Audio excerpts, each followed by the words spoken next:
And I guess we're live. A little technical difficulty on episode 3 of the Matthew Lyle Show. Your host, as always, Matthew Lyle, joined by the one, the only Michael Buckeister. Are you back? I'm right here, brother. How you doing today? I'm doing pretty good. Looks like that streaming that porn is starting to catch up to you a little bit. Never, man, never. That is starting to run a little slow. So how you been today, sir? We took the weekend off. We did.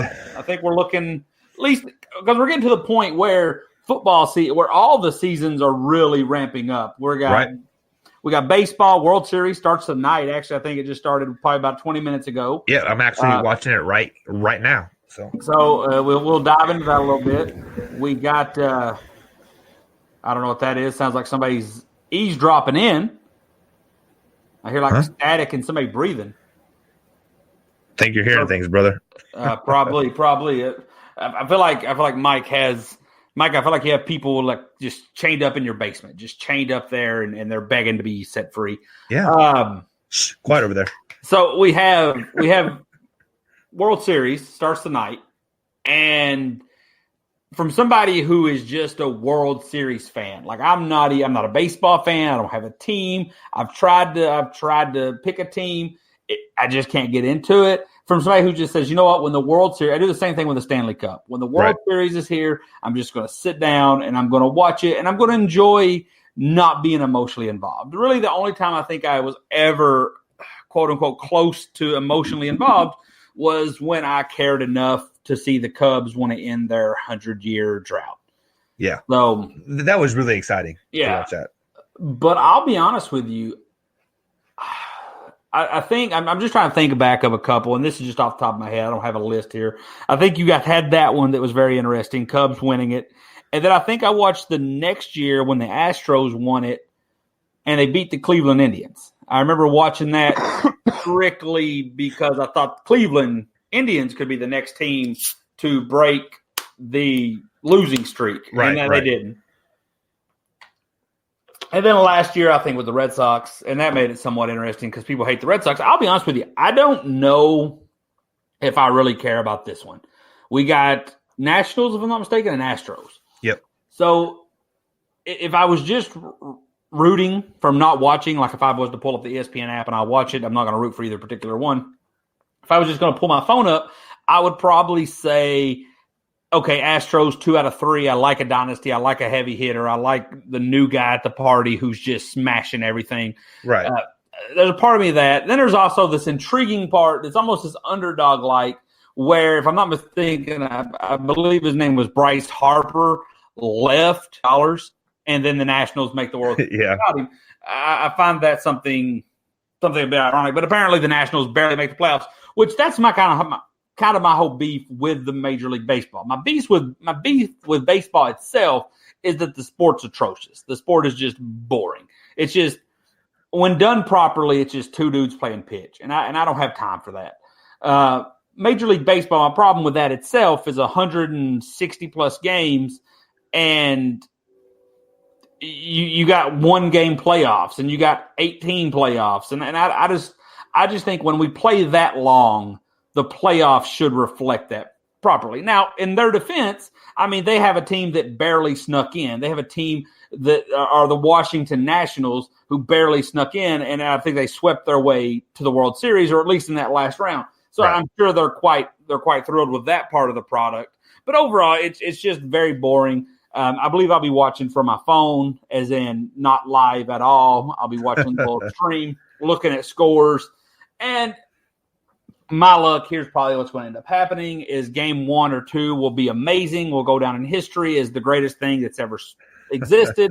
And then I'll tune in for game 3 and 4, and they'll be the snore fest that baseball is known to be. Right. So let me stop you right there once. You're not going to stop anything, but the boring train's coming. Well, yeah, I mean, but like I see why you were rooting for the Cubs. I see why you're kind of rooting for the Indians, and then the Astros. I mean, you should be rooting for the Washington Nationals now, because they have never made it to the World Series before, ever in their franchise history. So, you could be the first time ever. Long. If their history is not that long, and Montreal, it's a lot like Carolina Panthers. and people's like, oh, I mean, they made it to a couple World Series. But if the Carolina Panthers won the Super Bowl, you'd be like, oh, that's the first team. Well, they've only been around since 1995.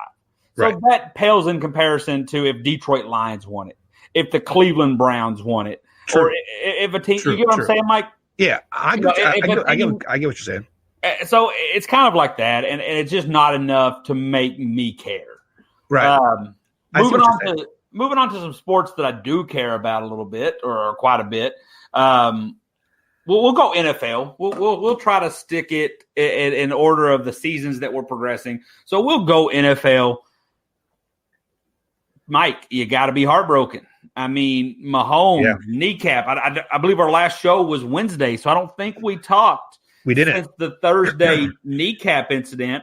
Now, he's saying he's okay. He's saying 3 weeks. But that's 3 weeks with Matt Moore. That's 3 weeks of – it's not a guaranteed 3 weeks. It's not like this is a 1 week injury, but we're going to make it 3. I feel like 3 might be rushing it. That could be huge. That could be a big setback for a team that, let's be honest, hasn't looked glorious already. Right. The defense has been pretty disheartening, and until Thursday night when they shut down the Denver Broncos and held them to 6 points, I believe it was. They didn't go against Joe Flacco. They won 6. But I feel like sometimes when you have a bad quarterback or when you don't have your true quarterback, the emotion of that game gets played out because it hasn't fully sunk in. Typically, guys on the sideline aren't aware. All they know, Patrick Mahomes could come out the next half. It's when it sets in a couple weeks. When you look at this guy and you say, "Holy crap, this is the next month of our life. This is what we have to do for the next 5 weeks, 4 weeks." And I think that's where some frustration sets in. Yeah, but on the positive side of the Chiefs, like Thursday night, we finally got the defensive starters back in the lineup. You got Hitchens back healthy. You got Chris Jones back healthy. So the defense is starting to get all their starters back and starting to click. At the same time, yes, Patrick Mahomes could be out 3 to 6 weeks. I'm hoping they hold him out for the 6 weeks because you have to think of the longevity of the quarterback in the end. But these next 3 games coming up, we had the Packers on Sunday Night Football. Then I'm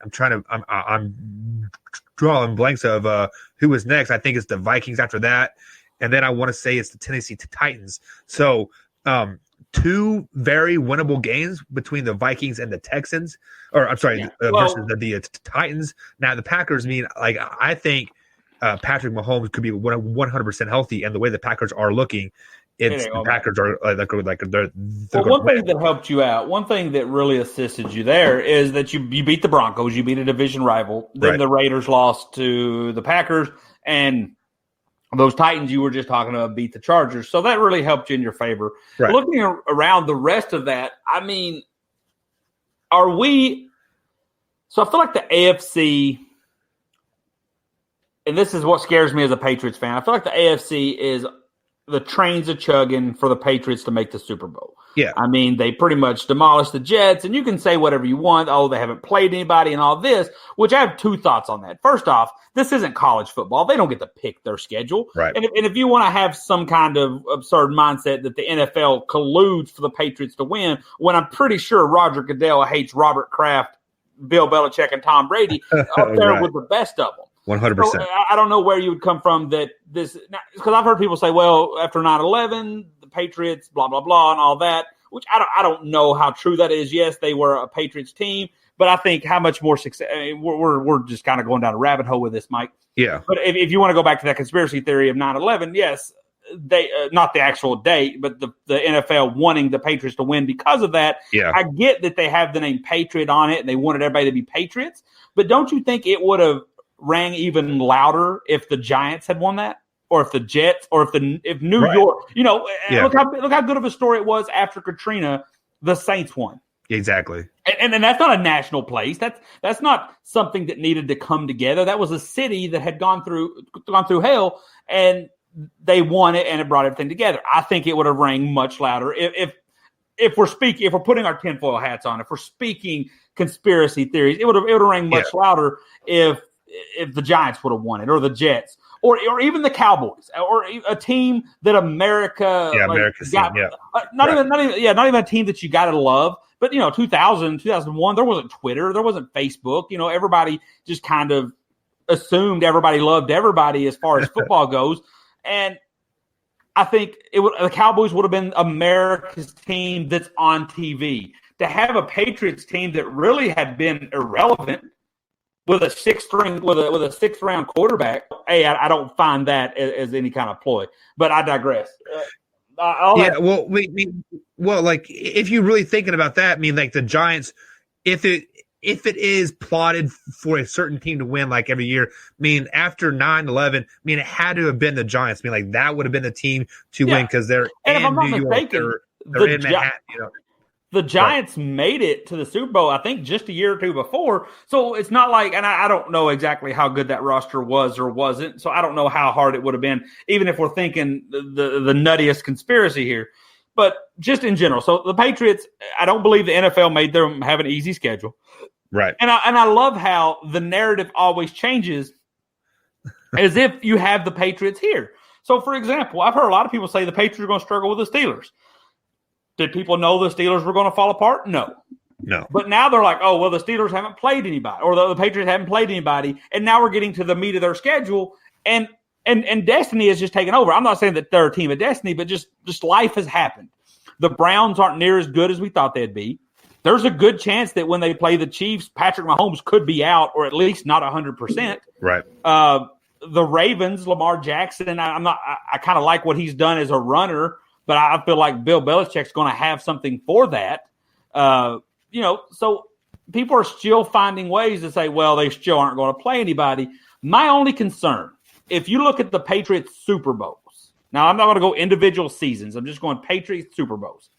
All 6 of them. No, all 9 of them. The ones that they've been to. Not the wins, the ones that they've been to. Okay. You'll see kind of a theme. The first one, could this young quarterback keep up with the greatest show on turf? Yes, they could. Yes, they did. The next Super Bowl they were in. Can this offense score on that Panthers defense? Yes, they did. Yes, they could. They won. Yeah. Can they keep the third Super Bowl?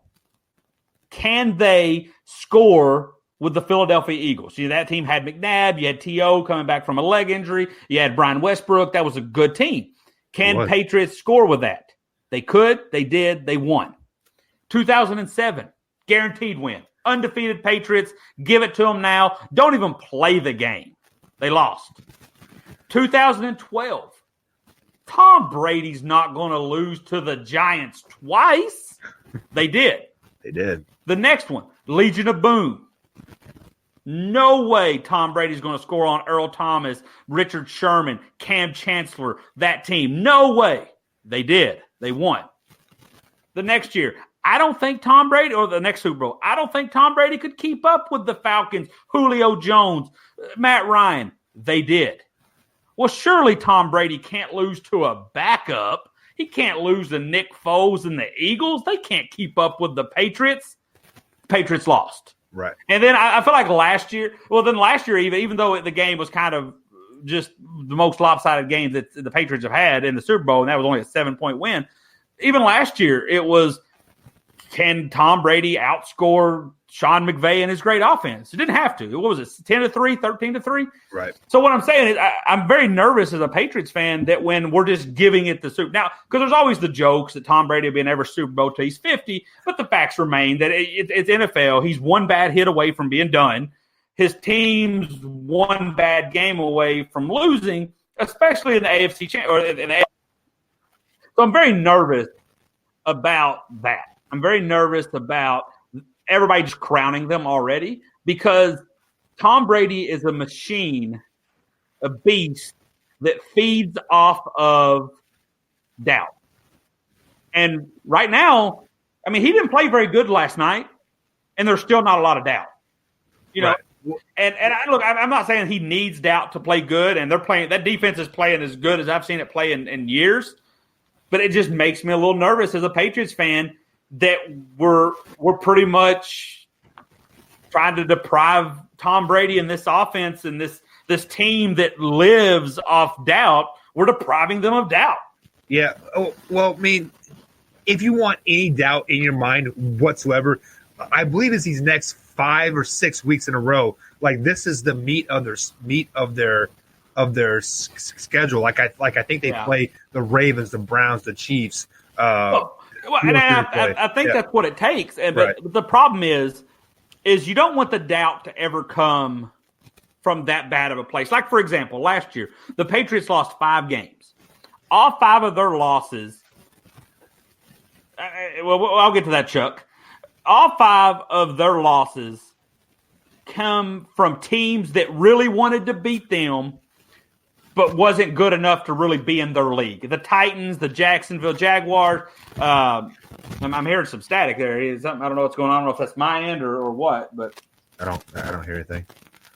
In the chat, guys, let us know if you're hearing us okay. Yeah, it feels like just somebody's crinkling paper in my ear. The games they lost were to non-playoff teams that no one cared about except for those teams. The Titans, the Jacksonville Jaguars, the Dolphins. I'm trying to think of the other ones that beat us. They just really wanted it. They just needed that win, and then the team went to poop after that, and then the Patriots keep on winning. So most of the success here lately has come after a 2-2 start by the Patriots. So I'm a little nervous about that. I seen what Charles Moats wrote about, is Tom Brady the next Drew Brees? Well, Drew Brees, I don't even want to consider him Drew Brees because he talked about Ben. I don't even want to put Drew Brees in there because Drew Brees is kind of a freak accident.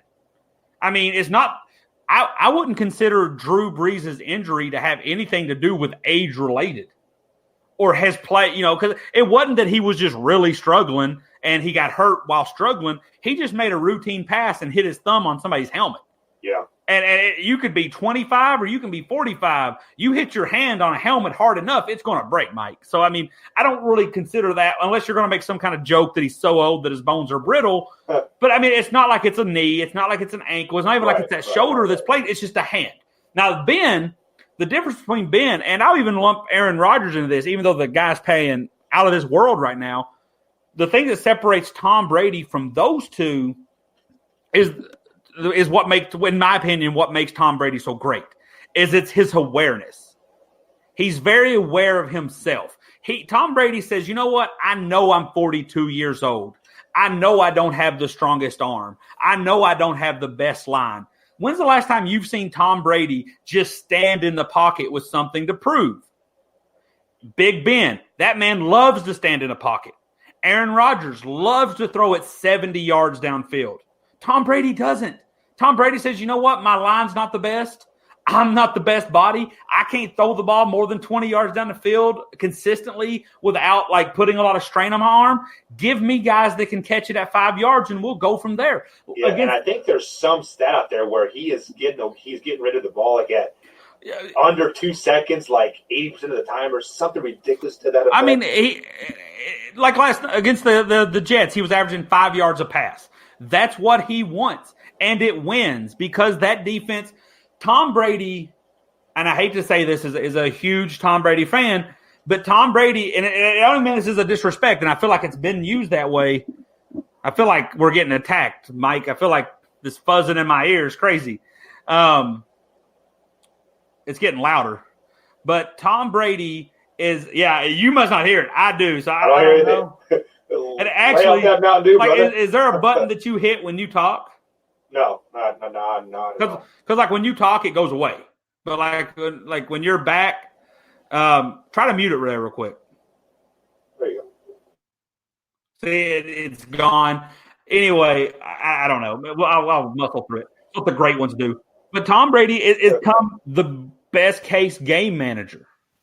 Because Tom Brady doesn't have to be Hall of Fame Tom Brady 10 drives a game. He just has to do it 1, maybe 2 to put them away. And I'll be honest with you, if that defense can rig up 2 or 3 turnovers a game and Tom Brady can give you 2 or 3 drives, I hate to say it because it doesn't sound like a sexy 19-0. That's the kind of team that goes 19-0. But it's awesome. And then they added the Falcons wide receiver too. Yeah. for help for some downfield action like as well. So and I don't even think Tom Brady wants anybody that can go downfield as much. Tom Brady wants somebody that can catch that 5-yard pass and turn it into 15. I'm not saying he is going to exploit a 50-yard pass downfield, but the threat is now there to go down deep. So it widens the box a little bit. So they don't have 8 guys in there stopping Sony Michel and stopping the 5-yard slants. You have that pass deep. To Charles's original point, the reason I can't put Tom Brady in that same box as Big Ben and maybe even Aaron Rodgers in a couple years is because Tom Brady says, you know what? I mean, if you look at it, it's everywhere in this man's career. You know what? I don't need that validation. I don't need ESPN to tell me I'm great. I don't need to show you on Peyton Manning, what is that ESPN Plus show he does. I don't need I don't need them to pick me apart and showing how great my arm is.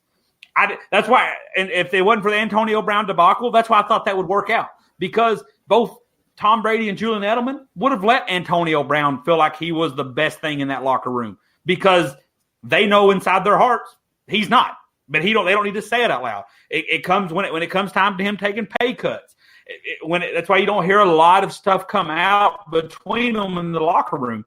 He doesn't need ESPN to validate whatever he needs validated. He's just, and I think that's what's going to make him great. Whether he plays 1 more year or 5 more years, it's the fact of his self-awareness. The fact that he says, you know what, all this is my weakness. This is my team's weakness. We can make this work.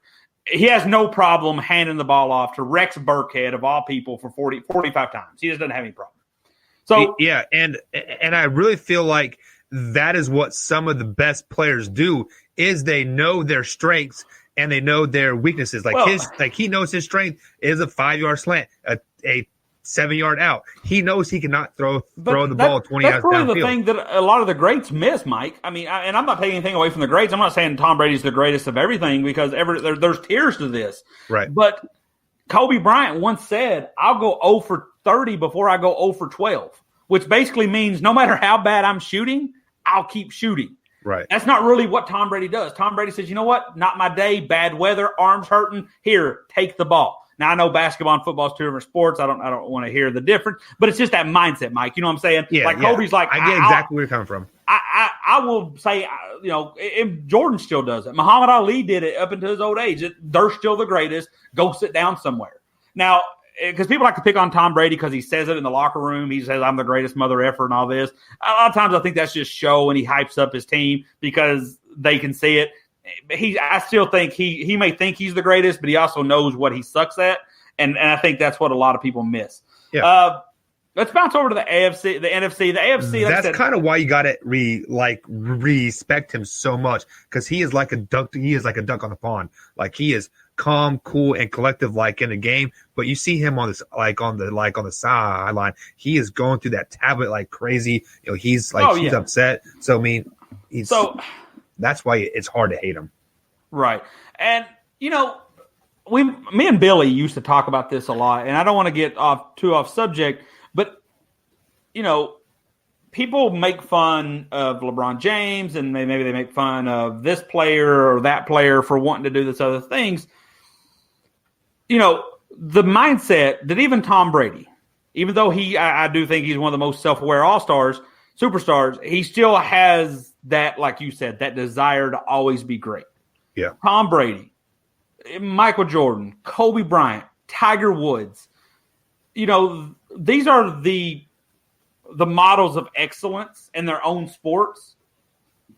And I'm taking LeBron James out because the reason I didn't mention LeBron James is a lot of things that LeBron James does is body wise. You know, it's God-given 6'8", faster than a cheetah, can jump out of the gym. Right. And I'm not saying anything bad about it, but everybody's like, oh, well, LeBron doesn't have the killer instinct. Okay, Mike and Jordan and Kobe did, but what did it cost them? You know, how many – we don't know it all because I always say Jordan lived in the perfect era. Jordan lived in the perfect era where you could see his game because everything was on TV, TNT, ESPN, WGN, but there was no social media. There was no – Michael was probably a dickhead, but you couldn't see it because there was no social media. You just heard stories. Right. Yeah. But at what cost? You know, I'm pretty sure he's been divorced. I don't know what relationship he has with his kids, but I know his kids had a crap ton of pressure. and I'm just comparing. I'm just comparing what we've seen. I've read books on Jordan, and then you see social media. I would say LeBron has a great relationship with his family. Taco Tuesday, right? And that is very annoying. And then he tried to copyright it. But I would say, what has Kobe gone through? What has Tiger gone through? Yeah. And I think when you have this drive to be the best, to be the number one at life, at everything you come in contact with, it's going to have – you can't get it all, right? Like you can't be 6-0 in the NBA Finals and then still say, you know what, I'm going to spend a great amount of time with my family. No, you just don't do that. You can't do like – that's why I give LeBron all the props in the world. Yes, he has a losing record in the finals, but the fact that his ability – he's just been able to keep on churning, and for the most part, he stayed relatively healthy, except last year, which I don't know how much last year was just because it was a lost season. But he's been able to keep that. And people say, they need to have this, but at what cost? Because, Mike, you're a family man. You got a wife. You got a child.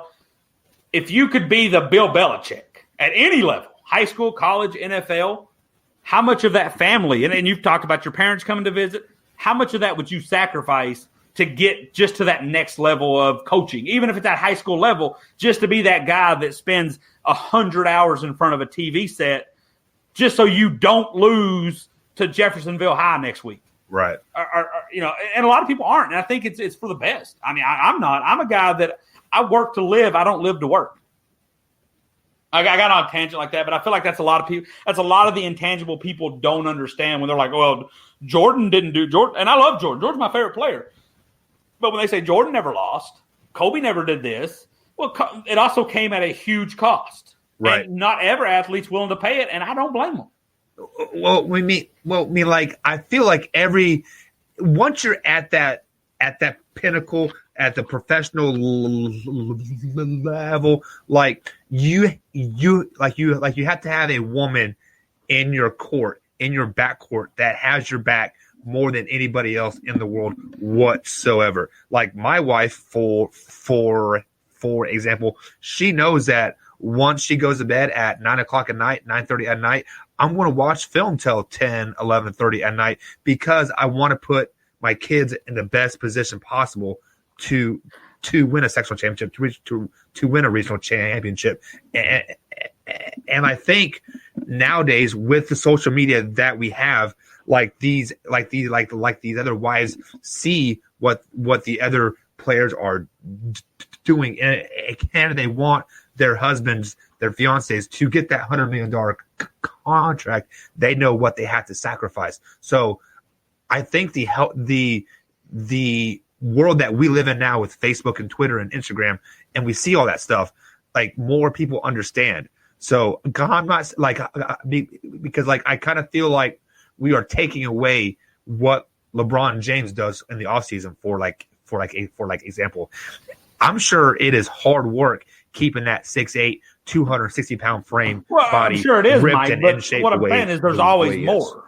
Like, you watch film from 10 to 11, 30, you can do it to 12. You could be doing it right now. And I think the truly great ones, and I'm not saying you're not great, because everybody's great at their own thing, but the true ones that people don't see they have no time for this. Right. They have no time for this conversation. Tom Brady, I doubt he has time for, he gives like 15 minutes to a radio station. Like, that's it. And you're right. I mean, the wives, the family, they understand. But I think there's a part that even me and you can't fathom. And I think it's just because I always say this: people not everybody's meant to be rich. I hate to go out and bust bubbles. Not everybody's meant to be rich. Not everybody's meant genetically and mentally to do what it takes to be a millionaire, a billionaire. Because Mike, that's why you see when people win the lottery, the reason they go broke has nothing to do with, well, they didn't know how to spend it. Everybody knows how to spend money. It's easy to do. I mean, literally, when you go somewhere, it tells you how to spend it. Like, it tells you what to do. The reason they do it is they're not mentally tough enough to say no to here, or mentally hard enough to just say, you know what, get out of my face. That's why, like, your Bill Gates and your Warren Buffetts, they are on a different level mentally. Maybe not even Michael Jordan, because Michael Jordan was a different thing. But they are on a level to where I really like you, dude, but you fired because you're holding me back. Yeah. Or I really like this, or I really like this product, but I feel like this product can do so much better. And everybody's just not meant to be that way, Mike. And I don't think, like, I'm meant to be, I truly think of my own, I'm meant to be struggling well off. Yeah. Where I figure if you ever see me, Mike, in my peak of financial success, my financial advisor would look at my money and say, you should be living really well off, but you're struggling. And that's because I have no financial awareness. I'll just be like, oh, That's I got why a dog. we have wives. Right. My wife's just as bad. I hope she's not listening, but she's just as bad. But other people aren't. And some people aren't meant to be rich. I'm not meant to be a billionaire. I truly believe it, because I'd have us all in trouble. Or what I'd do is I'd make my first millions and quit.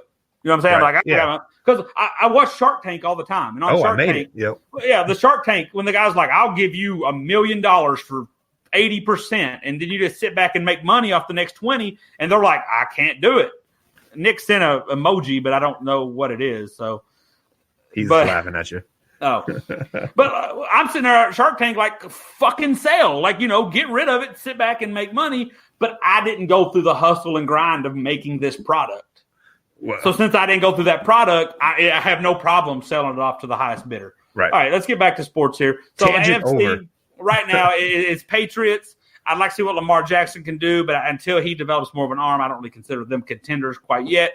The NFC, I at the beginning of the season, I thought it was going to be Patriots, Saints, Drew Brees, Tom Brady, but another number 12 has crept their way into this. I am surprised, A, Packers defense, yeah. and B, Nice. this little love affair between LaFleur and that's just a stupid name to say, LaFleur. I just feel goofy. Matt LaFleur. But between him and Aaron Rodgers, it's been a great, well, I don't want to say great because they've had their ups and downs, but the team overall, what are they? They're 5-1? Yeah, 5-1 going into and their one loss, Aaron Rodgers played really good. They just didn't have any sort of run game. Right. I mean, they had a chance to take the lead. I think he ended up throwing a game-losing interception, but they went for it 4 times on goal line, and not one was an attempt.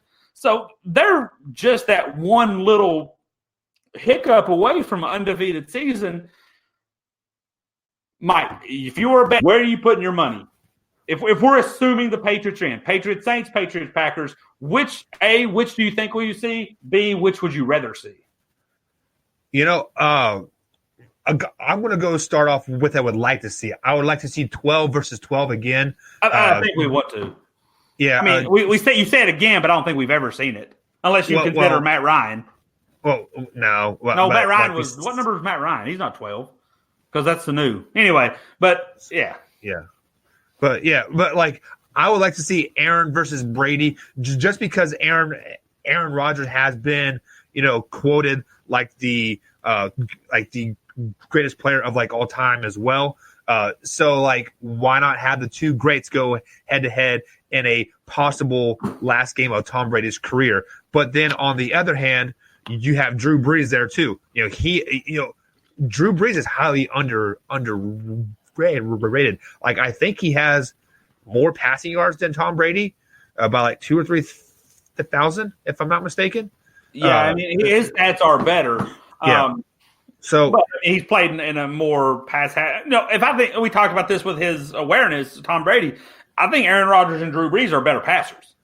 Yeah. I think if you had 10 seconds to get 50 yards, give me one of those two. Give me Aaron Rodgers. But if you give me a tie game,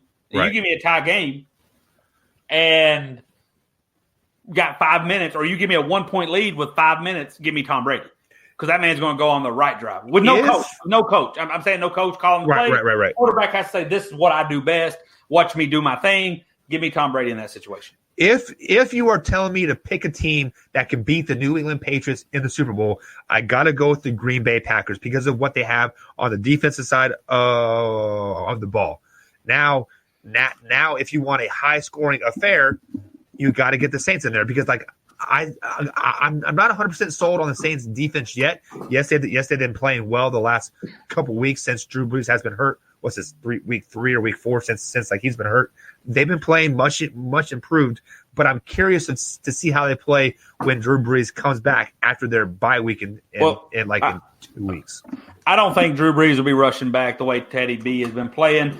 I don't foresee him rushing back. We're going to hop into college football a little bit. I see we got on some tangents there. Look, this is the Matthew Lyle show. There's no rhyme or reason. This is just me rambling on. Then Mike will chime in a little bit, usually contradict me in some way. But, hey, we're all here for it. Brees is the most accurate. Rodgers arguably the greatest mix of arm, accuracy, and mobility. And then they just haven't been. I mean, I think – I'm going to stay back. I'm going to circle back on the Patriots or on the NFL. I think if you're a Packers fan or a Colts fan, the reason you hate what the Patriots have done is because, and I picked those two franchises in particular, because what they've done has essentially been what you hoped for if you're a Packers fan or you're a Colts fan. Because Let's look at Tom Brady's career. He came in the 2000s, won 3 Super Bowls, put up some decent numbers, tore his ACL, took a couple years to bounce back, then made it to 5 Super Bowls, won 3 more, put up a whole bunch of numbers, and that's what it looks like. If you're the Packers, that's what you expected Brett Favre transition into Aaron Rodgers. If you're the Colts, that's what you expected Peyton Manning transition into Andrew Luck. Now, the Packers did get one with Favre, and they did get one with Rodgers, but there was a big gap in between it, and the Colts were only able to muster up one with Peyton Manning, and Andrew Luck never quite got it done. So I think, yes, those teams will go down, but I kind of agreeing with what Cody was saying, but I also think it just kind of reminded me, if you're a Packers fan, I think it's more frustrating because you've had that greatness, really with Favre and Rodgers, right? And it's really resulted in a Super Bowl each. And then they got this whole Green Bay thing where they won 100 championships before they were Super Bowls. So I just think it's got to be frustrating. But I do agree with Cody. What's that smirk about? I'll just because my aunt and uncle are huge Green Bay fans, and just like every time they don't win a Super Bowl or make it to the Super Bowl, it is like the world ends up there. Just because the Wisconsin area lives for football, they love their Packers, and just to see them only get one Super Bowl with Andrew or with Aaron, it just kind of brings a smile to I just feel like I've never at any point looked and said, "Yep, that's a Super Bowl winning Packers team." I just don't get it. The year they won it, I think it came before or after a 15-1 season, a 14-2 season where it was an early loss. But we're going to hop into college football. It's really just a top heavy. Wisconsin lost to Illinois. Bama won, but they actually lost Tua. That could play some concerns. Mike, can you mute your mic for a little bit, Mike? Sure. That I don't know what it is. We'll figure it out. If you got something to say, feel free to hop in. It gets louder, right? Like it feels like it's matching my voice. But yeah, if you got anything to say, you can definitely hop in. Don't let that. I'm just trying to clear the air through the mic. Tua, high ankle sprain, had surgery on it like the next day. So they are not messing around. They got Arkansas this week, then they got a bye week, then they got that big LSU game. I don't know if you risk that, because if you lose to it long term, because I think Bama can actually lose to LSU, have LSU slip up or continue to win in a good enough fashion and still get the invite because they're Bama. But Bama gets no invite with no Tua. You look at around elsewhere, Clemson looked to be back on track, but that's against the Louisville defense. Louisville's looking a lot better. As much as I hate Louisville, they're looking much better. But they gave up 59 to Wake Forest, and they gave up, I think, 40 almost, or somewhere close to Boston College. So them giving up 45 to the Clemson team really didn't shock me much. Georgia played my Kentucky team, and it was a monsoon down there. Jake Fromm really didn't do anything, 35 yards in total. Ohio State obliterated a Northwestern game, and really all that happened in the Big Ten, Mike, was essentially the game next weekend. Wisconsin versus Ohio State just got a little less intense because Wisconsin lost. Oklahoma still looks awesome down there because it's quarterback university. They just take transfers and they turn them into Heisman winners, and they go undefeated in the Big 12 play. Right now, my playoffs is looking probably Bama, LSU, Ohio State, Oklahoma. I hate to leave Clemson out, but they showed a chart, Mike, at that Louisville game that their 3 toughest games, they had still a 90% chance of winning. And the ACC is soft. So could you imagine them playing a Virginia or a North Carolina in the ACC championship game? That is not going to impress the voters or the committee or whatever you want to call them. My Final Four, I hate to say it, you might actually get to see a one-loss SEC team over an undefeated Clemson team. And I don't know how they justify it. I mean, I think if you're able to put a level head on, you're able to justify it. But if you're not, if you're just screaming, I hate the SEC, it's overrated, you're not going to be able to justify it because they're national champions, returning most of their team, at least on the offensive side of the ball, and they go undefeated. But I don't believe that the committee does anything rigged. We talked about this a lot on remember Unpopular Opinion and other shows we did, Mike. I don't believe that the committee is rigged, but I do believe the committee likes to send messages. And the message I think we're seeing is the AP poll is greasing up the fans. They're greasing up the expectations that it's very likely that when that college football playoffs come out, Clemson might be number 4. You're probably going to have winner of Alabama, LSU. I don't know when those first rankings come out. They're probably before that game. So there's a good chance you're going to have Alabama and LSU. Maybe even Florida if they continue to go undefeated. But I'm not drinking the Florida Kool-Aid. I'm not drinking the Gatorade, no pun intended. But you're probably going to have Oklahoma, and you're probably going to have them too.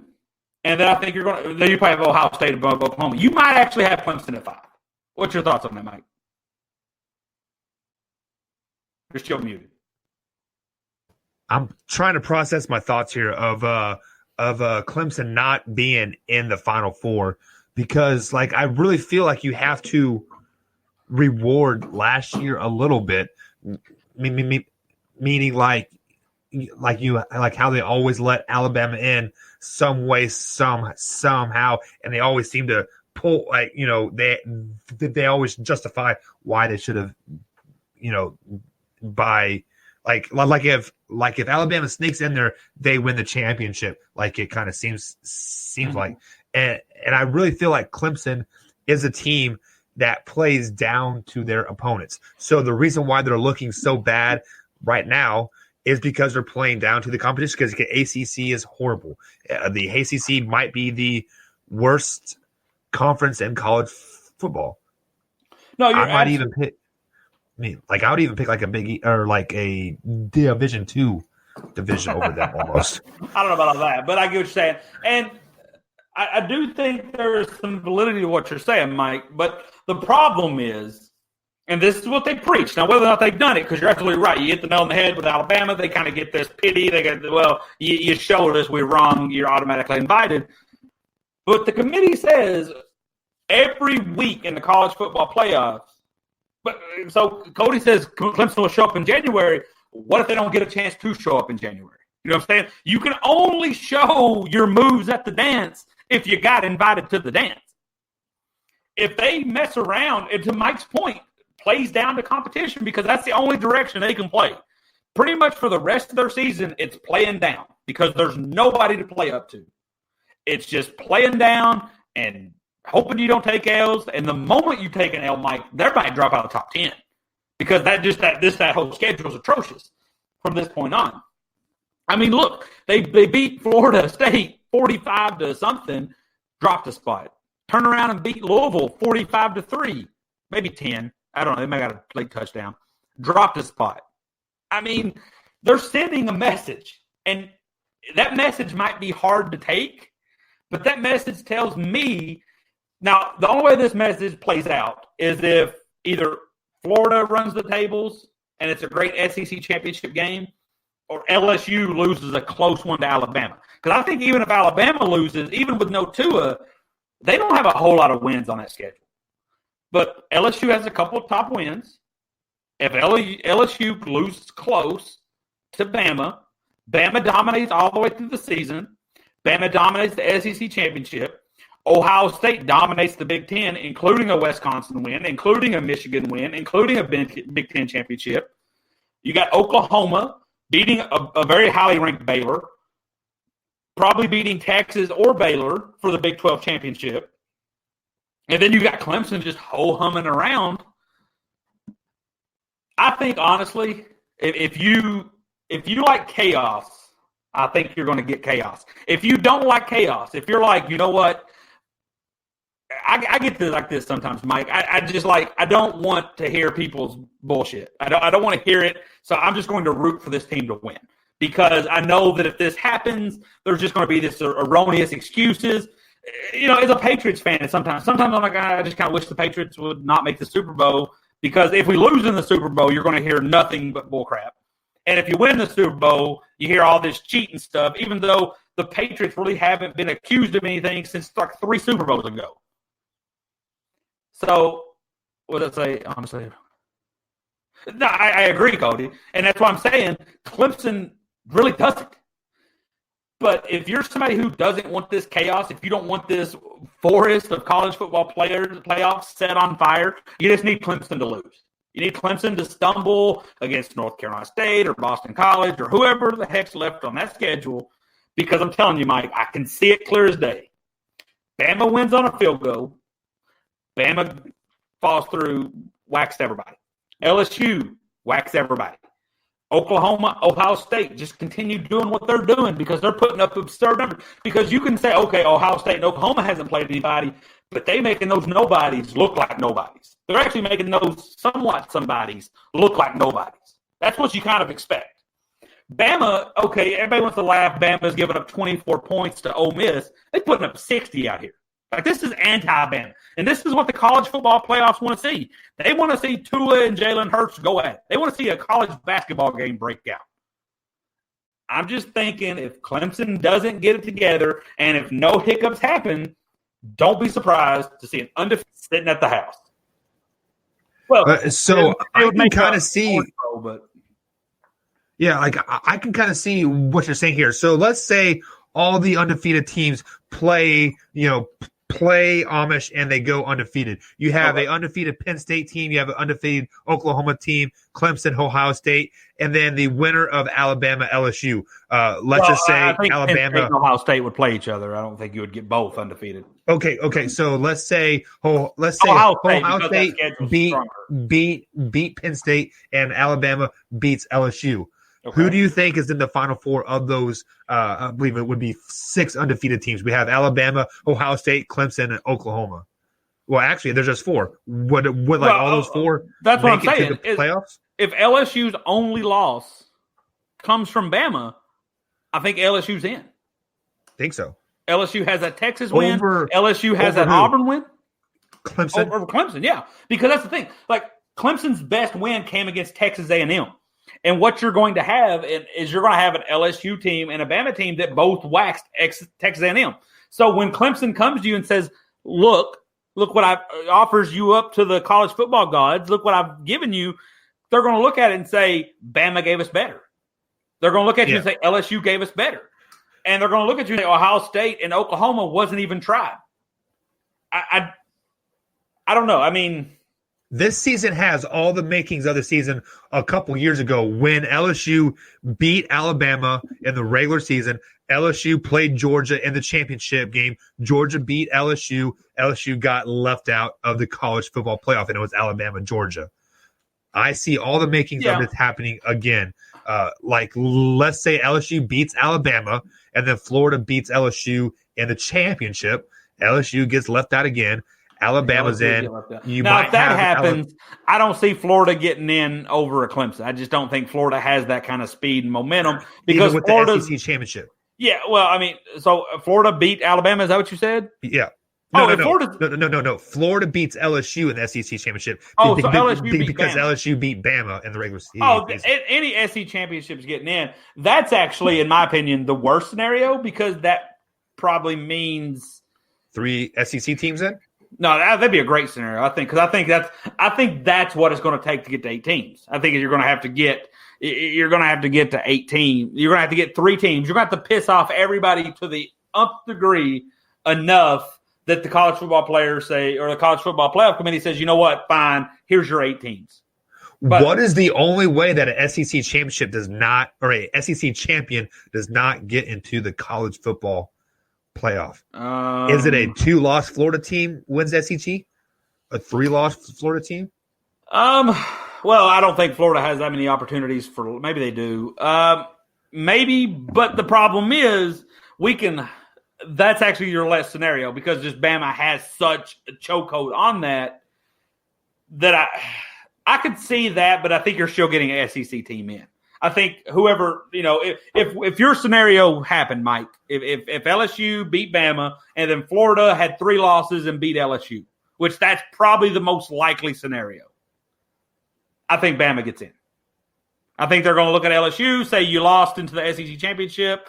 That actually might still just let 2 in. I don't know. I mean, that'd be very interesting. I just don't see Nick Saban just does too good of job not losing those games unless a team just plays out of its mind, a la Deshaun Watson 2 years ago, right, or 3 years ago, I think, and then Trevor Lawrence last year. But typically, Nick Saban does a really good job of having his guys ready there. So let's say Oklahoma goes undefeated into the Big 12 championship and they lose to a Texas, or I think Iowa State still has a chance of getting into the Big 12 championship as well. And then Oklahoma loses. Does a 1-loss Oklahoma team get in? See, now you're getting into a lot of the iffy territory because I don't know if, as much as I just told you, Mike, that the committee tries to start fresh. I don't think secretly they don't want Big 12 to have that kind of draw. We are all humans at the end of the day, and we've seen what Alabama does in the playoffs. Yeah. They win in the playoffs. We've seen what Clemson does the last couple of years. They win in the playoffs. How can you let those 2 teams out? I don't know. What if Auburn beats both? Cody, I think they'd have to win the SEC championship too, because Auburn has 1 loss, 2 loss. I have to check. I mean, Auburn's still in play. There's still a lot of SEC that Cody brought it up 2 points ago. There's still a lot of SEC teams in play there. Yeah, Auburn is sitting at 5-1, and they're currently ranked 7th in the coaches poll. If that means anything. Mike, so I can only give you the one wild scenario, and that's those 5 teams involved. You start incorporating other 1-losses teams. I think if Oklahoma or Ohio State loses, I think that's how Clemson gets in undefeated. I think that's how Clemson gets in. They just say, okay, because pretty much anybody but Bama, you get that excuse, Mike, or maybe even LSU. So what you're saying, the only way you get Clemson into the Final Four and to the playoff is if everybody in the SEC loses 1 game? No, they just need it to be justifiable to the markets. And it sounds weird, but like if you just think about it, what sounds sexy? LSU kind of, and only Mike, if that LSU Bama game is good. Right. If the LSU Bama game is a blowout and Bama runs away with it, this isn't a discussion. I don't even know where that game's at. It has to. I think it's Tuscaloosa. It has to be something that the committee can pretty much give to the TV contract people and say, voila, and still not get absurd amount of pushback. You're always going to get pushback because you have 5 power conferences and only 4 playoff spots, but you kind of want to balance that. So, for example, a 1 or 2 loss Auburn, Florida doesn't sound sexy. Yeah, but 1 loss Oklahoma sounds sexy enough as long as there's not undefeated Clemson in front of them or behind them. See, and I think a 1-loss Oklahoma will jump Clemson simply because of the strength of schedule. I'm not saying the Big 12 is the best conference, but they are a pretty good conference. They got Texas, they got Iowa State, they got a Baylor team that's really underrated. They're flying under under the radar. So, I mean, you can easily this could possibly be the year that if Texas wins out and then wins the Big 12, beating an undefeated Oklahoma team, you could quite possibly see 2 Big 12 teams. I don't think you'll ever see 2 Big 12 teams. Not like this. You're not going to get a 2-loss Texas team. I just don't think. I mean, we've seen the NCAA committee or the college football committee disrespect the Big 12 enough with undefeated with TCU a couple years ago. Right. I don't think you're going to see a 2-loss Texas team because sometimes we talked about this earlier, Mike. Sometimes they just like to go the path of least resistance, and I think they did it last year. I think SEC has a bigger fan base than anybody else, so why not? And I don't think last year Notre Dame deserved to get in, but I don't think they wanted to set that precedent of you're undefeated with a couple of legit wins, and we leave you out when you're a school like Notre Dame. That, to your point, and not to flip-flop, because I truly think that Clemson could be left out. I really think there's a really good chance, but that was what would save Clemson. Right. Is because sometimes in court, when you go to when somebody breaks the law, you hear all these controversial court cases. So and so got away with this, or so and so did this. A lot of times, if we strip away all the extra pizzazz, if we strip away all the noise around it, a lot of times in lawyer cases and judge cases and court cases, it's a case of precedent. That if A happened to B, we need that to always equal C. And what the NCAA or what the College Football Committee, I keep saying that the NCAA has no bearing of the College Football Committee. The College Football Committee, what I think they did not want it to be is giving you a case where A plus B did not equal C, where talented team, big name, big fan base, plus undefeated resume equals miss. Even though we saw Notre Dame get waxed, I did not think we argued about this a lot, Mike. Yeah, I did not think Notre Dame deserved a spot. But you get big name, undefeated season, has to equal college football playoffs, because once that equation's broken, then you get what we talked about, Mike, a 4-loss Bama team, a 3-loss Bama team with a 2-loss Oklahoma team and a 1-loss Ohio State team getting in over 2 undefeated teams. Yeah. Because now what you're saying is, well, my eye told me they were good. You know what I'm saying? Now you start getting into subjective territory, and fans hate subjective territory. That's why we did not like the BCS. Right. Well, Bama lost 3 games, but this guy was sick on that day. That guy, because we even know if Bama lost 3 games, there's still a good chance they're going to win the title. Yep. But it's subjective. Fans don't like it. That doesn't end well. So the only thing I think would save Clemson is that little formula. Is that you went undefeated, you got a big name on the side of your helmet, voila, college football playoffs. So I'm hoping for the most epic failure of the college playoff this year. Like I want Penn State to lose a game. I want Ohio State to lose a game. I want Bama, LSU, Oklahoma. I want all those teams to lose one game. I want Clemson to go undefeated and then see Clemson get totally waxed in the first round, just to show, hey, just because you got 1 loss doesn't mean you don't deserve to be in the playoff whatsoever. Because I truly think that we could really benefit from an 8-team playoff, because people say, well, why don't you just go 16 then? Because pretty much after that 8, there is a division. You have your tier 1, and then you have your kind of tier 1.5. So those top so you could easily have a great tournament with those 8 teams with 8 or with what I will say is one thing the BCS did not do, and kind of just look around the landscape, Mike. NBA, what did people get tired of saying? What did people say they got tired of seeing? Warriors, Cavs. People said, I'm tired of seeing Warriors, Cavs, part 1, 2, 3, 4. What did people say when the season started? I'm Thompson. If you get into 8, as much as I want to see 8, what you're guaranteeing pretty much, Mike, is a tale of 2 scenes, a tale of just a 2-team scenario.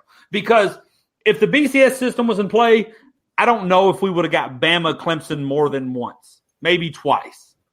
I don't think so. I think you would have saw another game sneak in because there. The BCS, if you just look purely 1s and 2s, I don't know how many times it's been Bama Clemson. I think one time Clemson was a 3, and they got, and Bama was a 4. Was it Bama 4 seed when they won the championship? Yeah. Perhaps. I'd have to go back and do my homework on that. But what happens is let's just say this year's been down, Mike. Let's say next year Tua's gone, Trevor Lawrence goes to XFL. I don't know. I'm just making something up. We go 8-team playoff, new quarterbacks. They both got to figure it out. And everybody's like, oh, we got 8 teams. Bama's losing. Clemson's losing. Yeah, new champions. They start getting it clicking. Clemson. Bama comes in as a 3 seed. Clemson comes in as a 7 seed. There's a good chance they start clicking at the right time. That will be your national championship again. Right. Because if the more randomness that you can impact, that's really how you prevent this whole thing from going over and over and over, Mike. Because, with the BCS, once you lost one game, it was kind of done. Yeah. You were kind of out of it unless you just really impressed the numbers. But with the new college football playoffs, you just you take randomness out of it, which, look, I'm not trying to sound like I'm against it. I know there's people that are against it for this exact reason. But you kind of take that randomness out of it because if Bama has one crappy game, let's say 8 teams, Bama has 2 crappy games, they still win the SEC championship. They get in as a 5 seed. Guess what? All those games are neutral. All those games are bowl sites. You can say it, oh, well, they're playing in Tuscaloosa or in Tucson or Los Angeles. Bama's a big enough country, a big enough team. They're going to have their country, the Roll Tide, the land of Roll Tide. But I don't know. I think we're going to get some chaos, Mike. We're going to bounce up tonight. I'm actually missing the first game, but Zion's out, so I don't really care. 6 to 8 weeks, isn't he? Yeah, that's what I'm hearing. Which I hate to say it. Guy went to Duke. Care less about that now. He's an NBA player. I want to see special things, but we talked about it with LeBron. LeBron is a special case. And if you think about it, Zion probably jumps a little higher. Zion probably has a little more thud than LeBron. That's not normal, dude. That's not normal. You know what? So this has Greg Odom written all over it. Do you remember when he came out of Ohio State? He was like, he had an awesome preseason. He also had a disease, I think, dude. Never saw a second on the floor. Yeah, I don't think it's going to be that bad for Zion because I think his body's just too freakish. He's going to have some like crazy healing powers, but I think what you're going to see is a on and off. I think you're going to see him out for 8 weeks, and then you're going to see about 6 weeks of pure amazingness, and then you're going to see him be out for about 4 weeks, followed by about another 4 weeks of just, can you believe that happened? If you are the coach of the Pelicans, do you have like a load management? Like say, hey, you are only going to play 18 minutes. I think you have to see. I don't think so. Not now, depending on what his injury is. Now, once he's 100%, let's just say by January. I think it was a knee injury, right? Yeah, that's tough, especially because his best ability. And I'm not saying this is the only thing he can do, but his best ability is his leap ability. Like he's jumping. What happens when he lands? He land on your legs. Knees are part of your legs. I think. Let's just say January 1st. He gets the clear. He's 1,000% healthy. I think you look at your team and you say, you know what? Are we competing for an 8 seed? Now, Cody, I see have him slim down. You always hear people who are that takes away his game. He's a big body getting there around. You always hear people who are overweight say, "I'm not fat, I'm big boned," and you're just like, "Get out of here." He's big boned. Like I don't know if he has a thinner version because have you seen that butt on that kid? It's okay, huge. Mike. See, Mike, that's why we can't have nice things. You took the show a whole nother direction. But I think you wait till January or you wait till whenever he's 100%, and then you just see what you got. And if you got a good shot, because the NBA for the first time probably in my life, can I say I don't know? I have no clue where that champion's coming from because LA. I don't know why. Because I don't know how well star power over there. I don't know how well Paul George and Kawhi Leonard's going to mesh. I don't know. The Clippers do have a pretty solid team that kind of remind me of that Raptors team. The Lakers look to be awesome, which I can't wait till that game starts here in about an hour. They got a lot of question marks, though.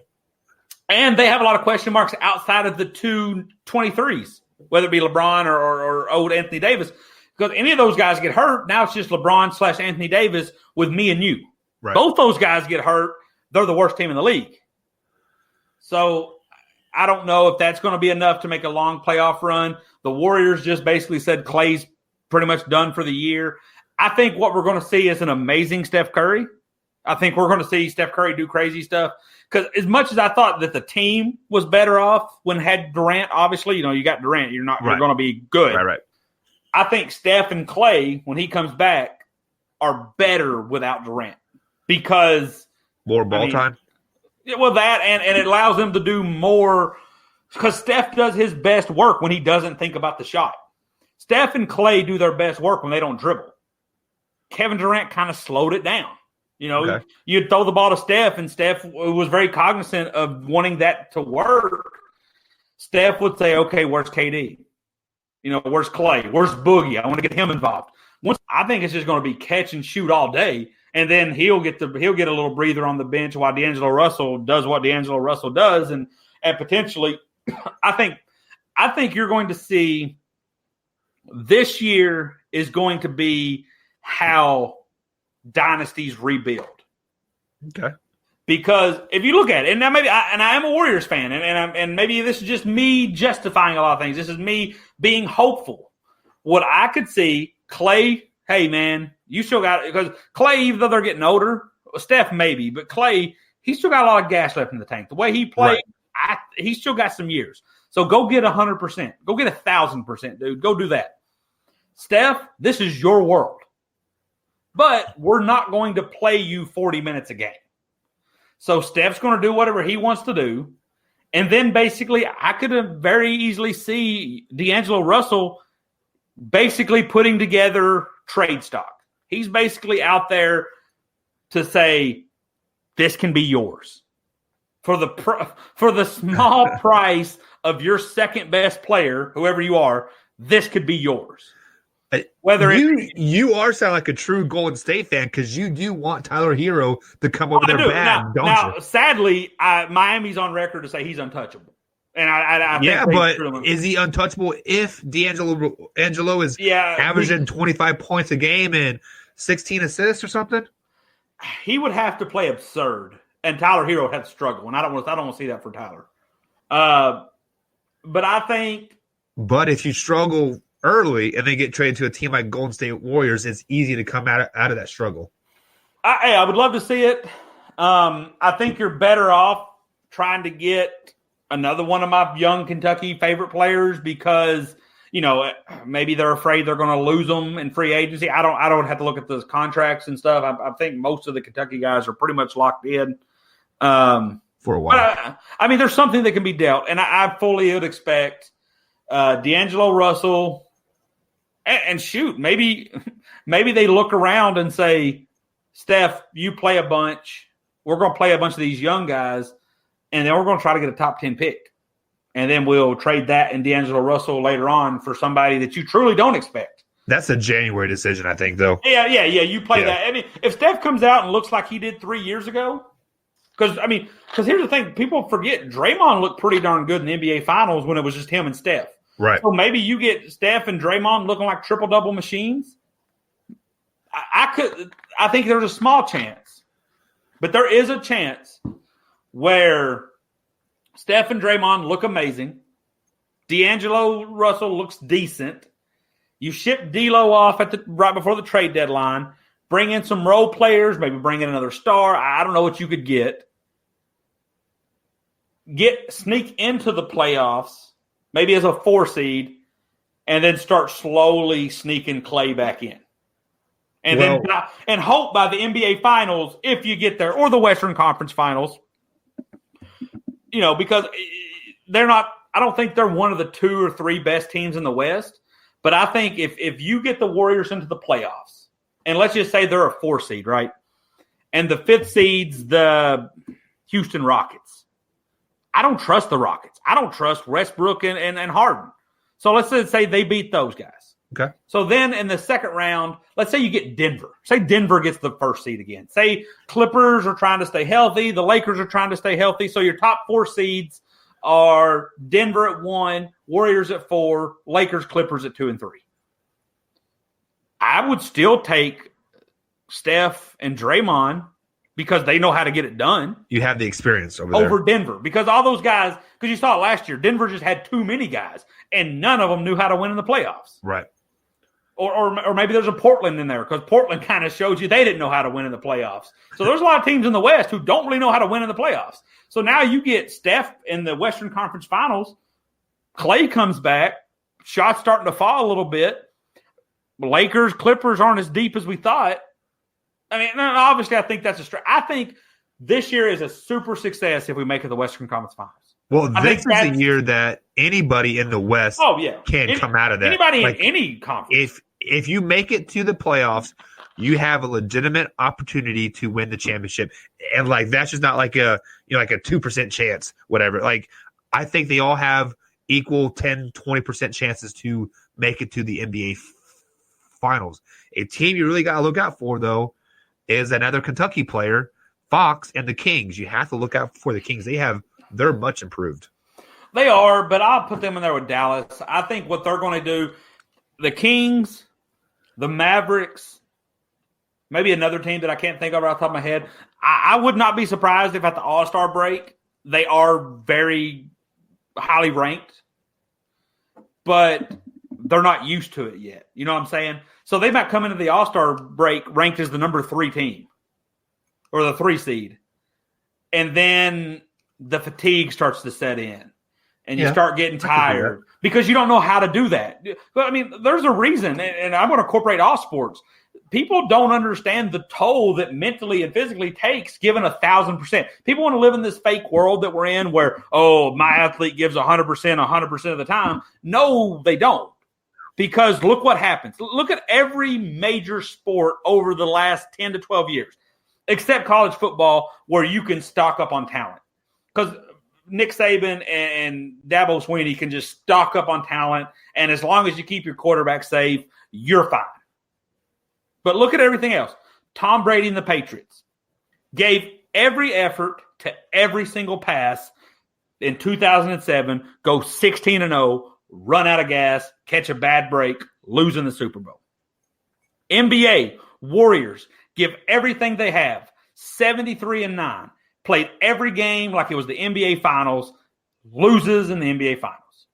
Kentucky Wildcats, go 38-0, play every little – as a Kentucky fan, and I know how Calipari is, in most seasons when we go to that second-to-last road game versus Georgia – he don't care. He plays his first 20 minutes, and then based on how that goes, he might shut it down. But that year, every game was played like the Final Four. What happens when you get in the Final Four? You lose. And you've seen it. I don't remember the teams off the top of my head, but there was a baseball team. After that, maybe a little longer. They won the most games ever, lost in the first round. There was a hockey team last year, won the most games ever in hockey. Was the most dominant hockey NHL team ever. Got swept in the first round. First round. So I say all that because A, I wanted to make that point because that's a pretty awesome point I make. But B, that's what I see the Kings and Mavericks doing. They're so young, so energetic. For the first 50 games, they're going to be we're giving 1,000%. And then by game 80, you just don't have it. And then you look up, and it's how the West always is. The difference between the 3 seed and the 9th seed is 2 games. Right. You look up, and you went from the 3rd seed to the 7th seed. Then next thing you know, you got to go to play the Clippers. You're getting swept, and you're just I want to go home. That's what I see for those teams.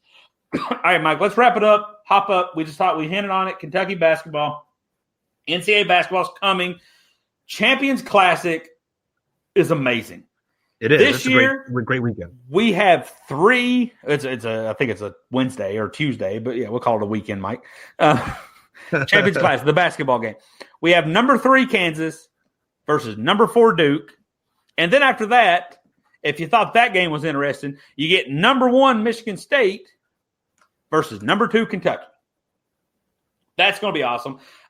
That's my Final Four. To me, that's the Final Four. Okay. And I don't think – it's really tough to get all those guys there because there's so many variables that can go wrong in the NCAA tournament. But that's just going to be some darn good basketball, Mike. Yeah, but we do have a great basketball season ahead of us, college basketball season. And we can talk about that 1,000 different times. Something just popped on my phone about somebody getting rid of a couch, and we're talking about Kentucky sports. So I'm going to save that because I might get it and burn it at a later date, Mike. There we go. But one thing I want to talk about in college sport, college basketball. There's a lot of things going on, but one thing that's really popped into my mind is I've seen teams, they're doing something this year I haven't really seen them do. They're scheduling private scrimmages. We had Louisville take on Ohio State. We had Michigan State taking on Gonzaga, which I think Michigan State lost. Maybe I don't really know who won that one because it's private. You don't know. But essentially, from my understanding, what happens is you can schedule this. One team has to pay for the other team to come there. You chill inside your little whatever. And then it's private. It's just a private scrimmage, two good teams. But from what I understand is you have to sacrifice one of your other scrimmages. So let's use Kentucky, for example. Say Kentucky said, you know what? We want to scrimmage Indiana. Okay. They would have to give up their scrimmage versus Georgetown. Seems like a fair trade. You mean like the expedition game? Yeah. Okay. So I ask, as a fan of any college basketball team, would you rather have your team, especially if you think highly of them, if you got a top 5, top 10 team and you think this year's the year, right? Would you rather have them start, because Kentucky's first game, like I said, is versus the number 1 team in the country. Yeah. Would you rather have your team, no matter who it is, face off, laptop's dying, face off versus another top 10, 15, 25 team in private? You can't see it. You don't know what's going on, but you risk injury, maybe. You get to work, but like I said, you don't get to see it. Or, Mike, would you rather play Kentucky State, Georgetown? I mean, you're from Kansas State, maybe Community College of Manhattan. I don't know every state's smallest college, but you get to play a nobody, but you get to watch it. You get to see a blowout because your team's probably going to win by 50. Yeah. But like I said, you get to watch it, but it does no good. I mean, because there's a big gap between Georgetown College and Michigan State. I mean, let's be honest. Like we're not hiding that from anybody. Right. What would you prefer your team do? It is kind of a catch-22 because, just like you said, it is positive to play at Michigan State and gain that experience. But at the same time, how much are your starters playing against these guys? Are they limited to 10 minutes? Are they limited to a first half? It's a private, so we don't really know. Also, I do like the scrimmages, but I also like the expedition games more because it is going to, quote, be a blowout, as you can say, and confidence is killer. So it is something about playing in front of fans and playing in front of your home, of the students and all that jazz, and gaining confidence throughout the season. Because let's be honest, this game in October 22nd or 21st or whatever day it was, how much is that going to carry to that November 5th game? My last point here, and we'll drop something. We'll wrap up the show, and we appreciate anybody who's watched, especially if you watched the whole time. I barely sit through the whole hour and 20 minutes. I don't know how you did, but I think it depends on the coach. I think it depends on your program. So, for example, if you are a school like Louisville, much as I hate Louisville, they're on the rise, and they got a good recruiting class. They got some guys that are kind of banged up. So maybe you're saying, you know what? I don't know what this season holds. This could be a big season for us. Let's get some things rolling. If you got a young team, maybe you need it. Michigan State, I don't know how much they needed it. They look like they got a guy injured. I don't know if he got injured in this scrimmage, but they lost a key guy. Right. I'm only going to speak for my team, my situation, Coach Cal. The reason I don't think you're going to see Kentucky do this is it's no secret. Cal doesn't really care. Cal barely cares about anything before March. He definitely doesn't care much about November. I think Cal likes losing in November because Cal can go, we lost. Look how much better we got to do. Look how young we are. We're not number 2 in the country. Go over there and be somewhere else. And Cal's favorite thing to do ever is to talk to the next great recruit. You know who can't come to those? Recruits. Right. You know who can't watch it at home? Recruits. You know who doesn't get to know anything? Recruits. It doesn't matter if Kentucky played Michigan State and beat them by 100. Doesn't help him at all. Exactly. Now, actually, I think Cal would hate it because when they played again in 2 weeks, and it was a meaningful game, he'd be afraid his guys would take them easy. So I don't think Cal will ever do this. I don't think Cal wants any part of this. Now, he might get to a point where if the NCAA passes a little rule where, you can have this game, but it doesn't hurt anything, like you don't have to lose expeditions, I could see Cal playing Xavier. I could see Cal playing Cincinnati. Right. I could see Cal playing Western Kentucky, just as a kind of an opportunity. What I think it would do is give him a chance to play a little bit because, you practice against yourself all stinking summer. You want to see a new face. And it would probably allow him to free up a tougher opponent on the real schedule. But as far as Cal going out here and playing Kansas, Utah, Ohio State, Gonzaga, Virginia, as far as him doing that, he has nothing to gain because, A, I think he likes when his team loses. B, there's going to be no recruits. And C, even if they play amazingly, I think Cal doesn't like that. Cal wants it goes hand in hand with my first point. He likes to see them struggle because I think Cal likes to see his team struggle so he can look at them and say, now you need me. Are you ready to listen to me yet? And if you play number one team in the country and you win by 100 in a private scrimmage, what do you think is going to happen when it goes on national TV? Right? Like they're going to be like, bro, I don't have to listen to you. We beat this team by 100. Exactly. So I can only speak for Kentucky. Everybody's got their own opinion. Everybody's got their own fan base, but I don't see it ever happening at Kentucky. I concur. All right, Mike. Anything any topics you want to throw out there in the last couple minutes? Nothing really comes to mind right now. World Series got a great game on hand here for all you baseball nuts here. Don't care. But yeah, Matthew, here's something that might make your Major League Baseball experience a little bit more. Baseball is a long season, but once the playoffs start, pick a team. Be like, you know what?